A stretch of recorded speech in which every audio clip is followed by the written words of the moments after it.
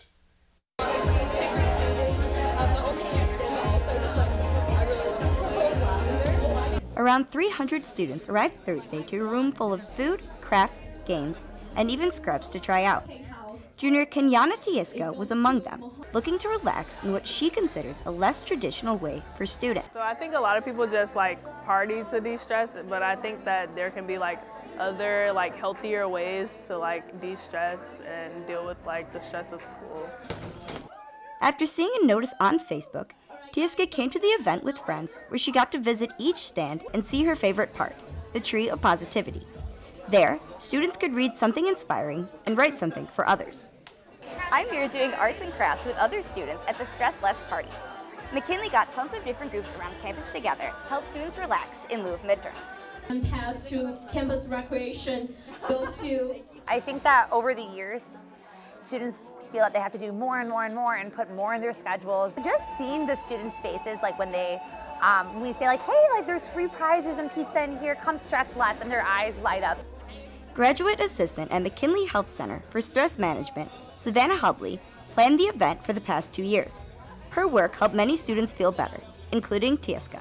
Last semester I was really stressed with all my classes, and I didn't know how to handle it or like de-stress. It made me happy, and like I don't feel as stressed even though I have a quiz tomorrow and I have to go study. McKinley hopes students know there are a wide variety of resources on campus that can help with stress management. In Urbana, Sammy St. Ledger, Newsbreak. In other de-stressing news, Hopscotch Cafe hosted a gardening class where individuals learned to create their very own personalized plant. The botanical event was as fun as it was educational. Joanne Jock, a community horticulture instructor, led the session. This week's class focused on terrariums, which are plants raised entirely inside glass jars. The curious plants are said to be great during the winter months due to their lowered need of sunlight, heat, and water. Moving outside, let's take a look at our weather this coming weekend. We have a high of 38 and low of 28 on Friday. It is supposed to be sunny. On Saturday, we have a high of 40, low of 28 as well. We're expecting some clouds. And as well on Sunday, we have a high of 46 and a low of 27. Let's see. I don't know about you, but I think it's going to be a really nice weekend. Definitely looking forward to that. Hopefully we'll get somewhere on Sunday, as it is great weather. Finally, after last week's carnage, I say. Yeah, absolutely. It's all the raining and the snow and everything like that. It's definitely nice to see at least just partial clouds, sun, nothing too bad. Yeah, hopefully from 40 on, we'll keep on increasing the temperature until we get to 70. Absolutely. Yeah, until then, hopefully I'm escaping to a lower, a little bit warmer weather going for spring break. So. Oh, yeah, definitely.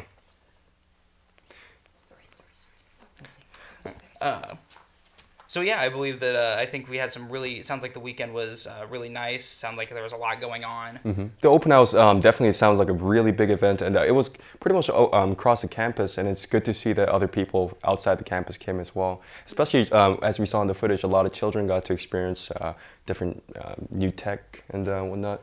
So yeah. Absolutely. I think that, yeah, like you said, people coming onto the campus, coming and seeing everything we have to offer, whether it be, more social events, anything like that, I think that's really good to hear. So. Absolutely. For more of our stories, please follow us on Facebook. Or see more of our stories on our YouTube page. That is all we have for this edition of Newsbreak. We'd like to inform our viewers that we'll be off the air the next week and the week after for spring break. Thanks for watching and have a great day.